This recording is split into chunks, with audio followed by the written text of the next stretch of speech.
കേന്ദ്ര മാനവ വിഭവശേഷി മന്ത്രാലയത്തിന്റെ കീഴിലാണ് രാഷ്ട്രീയ മാധ്യമിക് ശിക്ഷാ അഭിയാൻ അഥവാ RMSA പദ്ധതി. സെക്കൻഡറി വിദ്യാഭ്യാസം കാര്യക്ഷമമാക്കുക, 9ാം ക്ലാസ് മുതൽ 12ാം ക്ലാസ് വരെ മികച്ച വിദ്യാഭ്യാസം നൽകുക എന്നിവയാണ് പ്രധാന ലക്ഷ്യം. ഇതിനായി പ്രൈമറി സ്കൂളുകളെ ഹൈസ്കൂളുകളാക്കി ഉയർത്തി. നമ്മളെ സ്കൂള് ഇത് തുടങ്ങിയത് തന്നെ മറ്റ് ഈ വിദ്യാലയത്തിലെ നമ്മുടെ ഈ പാലക്കാട് ജില്ലയിലെ RMSA പദ്ധതി തുടങ്ങുമ്പോൾ തന്നെ എല്ലാ സ്കൂളുകളും 8ാം ക്ലാസ്സാണ് സ്റ്റാർട്ട് ചെയ്തത്. നമ്മളെ സ്കൂളിൽ യഥാർത്ഥത്തിൽ 8ാം ക്ലാസ്സും 9ാം ക്ലാസ്സും 10ാം ക്ലാസ്സും ഒരുമിച്ചാണ് നമ്മൾ തുടങ്ങി വെച്ചത്. യഥാർത്ഥത്തിൽ അത്രയും പരിമിതികൾ ഉണ്ടായിക്കൊണ്ടും ഒരു എടുത്തുചാട്ടം എന്നപോലെ നമ്മുടെ PTA-യും ഇവിടുത്തെ അധ്യാപകരും ഒറ്റക്കെട്ടായിട്ട് ഈ ഗ്രാമത്തിൽ ഒരു ഹൈസ്കൂൾ എന്ന വലിയ സ്വപ്നം യാഥാർത്ഥ്യമാക്കുക എന്ന വലിയ സ്വപ്നത്തിന് നമ്മൾ ഇരു കൈയും നീട്ടിക്കൊണ്ട് സ്വീകരിക്കുകയായിരുന്നു. ആ സ്വീകരണത്തിൻ്റെ ഭാഗമായി നമ്മൾ നിലവിലുള്ള UP സ്കൂളിലെ ക്ലാസ്സുകളൊക്കെ നമ്മൾ എന്ത് ചെയ്യുക അഡ്ജസ്റ്റ് ചെയ്തുകൊണ്ട് നമ്മൾ ഇവിടെ ഈ ഒരു ക്ലാസ് റൂം 8, 9, 10 തുടങ്ങിയത്. അപ്പോൾ അതിനുശേഷം നമ്മൾ ബിൽഡിംഗ് വരുമെന്ന് പ്രതീക്ഷയിലാണ്. അപ്പോൾ ഇത്രയും പരിമിതികൾ ഉണ്ടായിട്ട് നമ്മളെ സ്കൂളിലെ കുട്ടികൾ പാഠ്യരംഗത്തും പാഠ്യേതര രംഗത്തും വളരെയധികം മികച്ചു നിൽക്കുകയാണ്. ജില്ലയിൽ തന്നെ മികച്ചു നിൽക്കുന്ന കുട്ടികളാണ് നമ്മുടെ ഈ വിദ്യാലയത്തിൽ. ഒരു സർക്കാർ സ്കൂളിൽ തന്നെ ഏറ്റവും കൂടുതൽ കുട്ടികൾ പഠിക്കുന്ന ജില്ലയിൽ ഏറ്റവും കൂടുതൽ 413ഓളം കുട്ടികൾ പഠിക്കുന്ന ഒരു ഹൈസ്കൂളാണ് നമ്മുടെ ഹൈസ്കൂൾ വിഭാഗത്തിൽ 413ഓളം കുട്ടികൾ പഠിക്കുന്നുണ്ട് ഇവിടെ. RMSA പദ്ധതി പ്രകാരം നിരവധി UP സ്കൂളുകൾ ഹൈസ്കൂളുകളാക്കി ഉയർത്തപ്പെട്ടു. എന്നാൽ ഈ സ്ഥാനക്കയറ്റം പേരിന് മാത്രമാണ് ഉണ്ടായത്. അടിസ്ഥാന സൗകര്യ വികസന കാര്യത്തിൽ സ്കൂളുകളിൽ യാതൊരു പുരോഗതിയും ഉണ്ടായില്ല. ക്ലാസ്സുകൾ തുടങ്ങിയിട്ട് 2-3 വർഷമായിട്ടും ഇതുവരെ കെട്ടിടത്തിൻ്റെ പണികളൊന്നും നടന്നിട്ടില്ല. ഫണ്ട് അവിടെ കിടക്കുകയാണ്, ടെൻഡർ വെച്ചിട്ടില്ല, അതിന് കെട്ടിടം നിർമ്മിക്കാനുള്ള അനുമതി തന്നില്ല. PTA ഏറ്റെടുത്ത് നടത്താമെന്ന് പറഞ്ഞെങ്കിലും PTA-ക്ക് RMSA ഫണ്ട് ഉപയോഗിച്ച് ചെയ്യാനുള്ള അനുമതി ഇല്ല എന്നുള്ളതിൻ്റെ പേരിൽ ആ ഫണ്ട് ഉപയോഗിക്കാൻ പറ്റിയില്ല. അതിപ്പോഴും ജില്ലാ പഞ്ചായത്തിൽ ടെൻഡർ കാത്ത് കിടക്കുകയാണ്. കെട്ടിടങ്ങളാണെങ്കിൽ പോലും ഇങ്ങനെയുള്ള ഷീറ്റ് മേഖലയായതുകൊണ്ട് ഇപ്പം മഴക്കാലത്ത് പ്രശ്നമില്ലെങ്കിൽ പോലും വേനൽക്കാലങ്ങളിൽ വളരെയധികം ചൂടും അതുപോലെ തന്നെ ഞങ്ങൾക്ക് പഠിക്കാനും മഴക്കാലത്താണെങ്കിൽ പോലും ചാറ്റിലടിച്ചിട്ടൊക്കെ വളരെയധികം ബുദ്ധിമുട്ടാണ്. പിന്നെ ടീച്ചേഴ്സൊക്കെ ചിലപ്പോൾ നല്ല ചൂടാണെങ്കിൽ കുട്ടികളെ അടുത്തുള്ള റബ്ബർ തോട്ടത്തിലൊക്കെ കൊണ്ടുപോയിട്ടാണ് പഠിപ്പിക്കാറ്. അങ്ങനെ നല്ല ബുദ്ധിമുട്ടാണ് ഈ കെട്ടിടങ്ങൾ സൗകര്യങ്ങളൊക്കെ വളരെ കുറവായതുകൊണ്ട് ഞങ്ങൾ അനുഭവിക്കുന്നത്.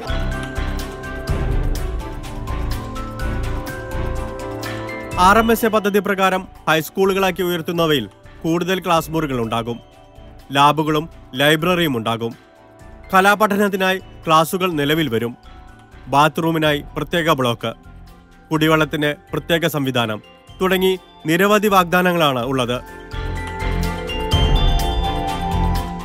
ഹൈസ്കൂളുകളായി ഉയർത്തപ്പെട്ടവയിൽ പുതുതായി ഒരു കെട്ടിടം പോലും ഉയർന്നില്ല. ഹൈസ്കൂളിനാവശ്യമായ ലാബും മറ്റു സൗകര്യങ്ങളും ഈ വിദ്യാലയത്തിലെ കുട്ടികൾക്ക് സ്വപ്നം മാത്രമാണ്. പ്രൈമറി സ്കൂളുകളിൽ ഉണ്ടായിരുന്ന ക്ലാസ് മുറികളാണ് ഹൈസ്കൂളിനായും ഉപയോഗിക്കുന്നത്. ചില സ്കൂളുകളിൽ PTA രക്ഷിതാക്കളിൽ നിന്നും പണം പിരിച്ച് കെട്ടിടം നിർമ്മിച്ചു.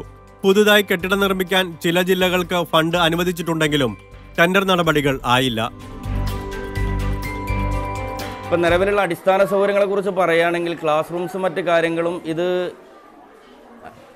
UP ആയിരുന്ന സമയത്തുണ്ടായിരുന്ന സൗകര്യത്തിന് ഒരു ഇഞ്ച് മുന്നോട്ട് പോയിട്ടില്ല.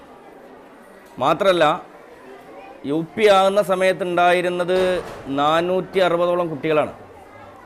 ഹൈസ്കൂളായപ്പോൾ ഇപ്പോൾ അത് 700-ലധികം കുട്ടികളുമായിട്ടാണ് ഈ സ്കൂൾ മുന്നോട്ട് പോകുന്നത്.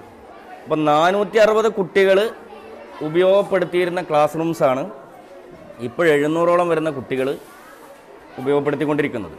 അപ്പോൾ ഈ വർഷം അടിയന്തരമായി PTA ചില കളക്ഷനൊക്കെ നടത്തി 2 ഷെഡുകളൊക്കെ കെട്ടിയുണ്ടാക്കിയിട്ടാണ് മുന്നോട്ട് പോയിക്കൊണ്ടിരിക്കുന്നത്. ഇവിടെ ഇപ്പോൾ 4 ഡിവിഷനായിട്ടാണ് ഹൈസ്കൂൾ തുടങ്ങിയത്. പക്ഷേ ക്ലാസ്സുകളുടെ ലഭ്യത ഇല്ലാത്തതുകൊണ്ട് C ക്ലാസ് എന്ന ഡിവിഷന് A ക്ലാസ്സിലും B ക്ലാസ്സിലുമായി യോജിച്ചിട്ട് കുട്ടികളെ എത്തിയിട്ടാണ് ഞങ്ങൾക്കിവിടെ ക്ലാസ് ലഭിച്ചിരിക്കുന്നത്. പല വിധത്തിലും ടീച്ചർമാരുടെ കുറവുകൊണ്ടും പിന്നെ ലാബോറട്ടറി എക്സ്പെരിമെൻറ്റൊന്നും ഞങ്ങൾക്ക് കാണിച്ചു തരാൻ ടീച്ചർമാർക്ക് കഴിയാത്തതുകൊണ്ടും അതിനുള്ള ആവശ്യമുള്ള സാധനങ്ങളൊന്നും ഇവിടെ ഇല്ലാത്തതുകൊണ്ടും ഞങ്ങൾക്ക് സയൻസ് വിഷയങ്ങളിലും അത് ഭയങ്കര ബുദ്ധിമുട്ട് അനുഭവപ്പെടുന്നു. ലാബുകൾ ഇല്ലാത്തതിനാൽ ക്ലാസ് മുറികളാണ് പരീക്ഷണശാലകൾ. കമ്പ്യൂട്ടറുകളും ലാബുകളിലെ ഉപകരണങ്ങളും അധ്യാപകർ ക്ലാസുകളിലേക്ക് ചുമന്നുകൊണ്ടു പോകേണ്ടി വരുന്നു. ഞങ്ങൾ ഇപ്പോൾ 10ാം ക്ലാസ്സിലാണ് പഠിക്കുന്നത്. മറ്റ് സ്കൂളുകൾക്ക് അപേക്ഷിച്ച് ഞങ്ങൾക്ക് പലതരത്തിലുള്ള സൗകര്യങ്ങളും കുറവാണ്. ഇപ്പോൾ സയൻസൊക്കെ പഠിക്കുകയാണെങ്കിൽ തന്നെ നമുക്ക് ഒരുപാട് എക്സ്പെരിമെൻറ്റ് ഒരുപാടെല്ലാം ചെയ്ത് കാണിക്കാറുണ്ട്. അപ്പോൾ സയൻസ് ലാബ് തുടങ്ങിയ ലബോറട്ടറി സൗകര്യങ്ങളൊന്നും ഇല്ലാത്തതുകൊണ്ട് തന്നെ ടീച്ചേഴ്സ് ക്ലാസ് കൊടുത്തിട്ടാണ് പല പരീക്ഷണങ്ങളും പല എക്സ്പെരിമെൻറ്റൊക്കെ ചെയ്യുന്നത്.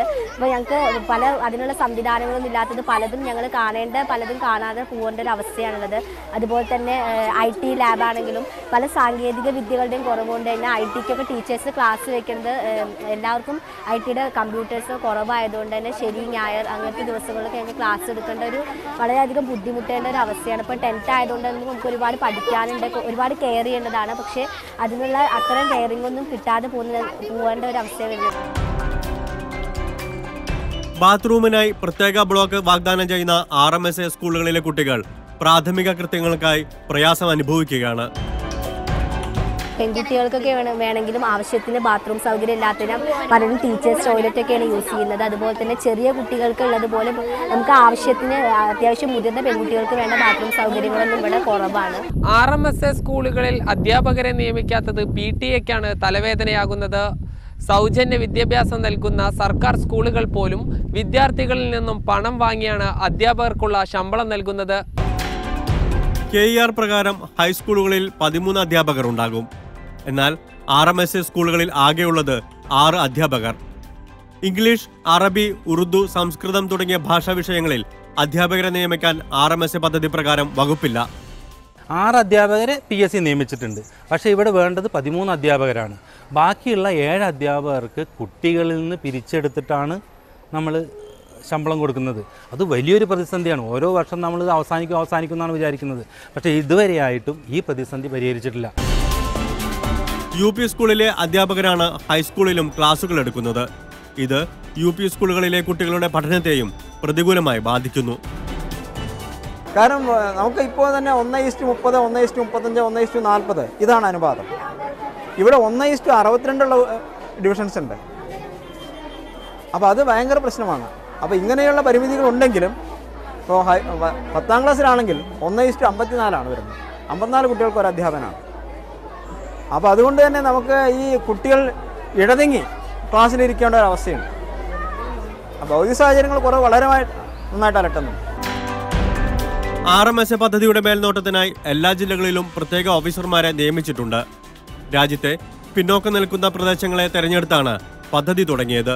പദ്ധതി കേരളത്തിൽ ആദ്യമായി തുടങ്ങിയ പാലക്കാട്, കാസർഗോഡ്, ഇടുക്കി, വയനാട് ജില്ലകളിൽ പോലും പ്രാഥമിക സൗകര്യങ്ങൾ ഏർപ്പെടുത്തുന്നത് തുടങ്ങുന്നതേയുള്ളൂ.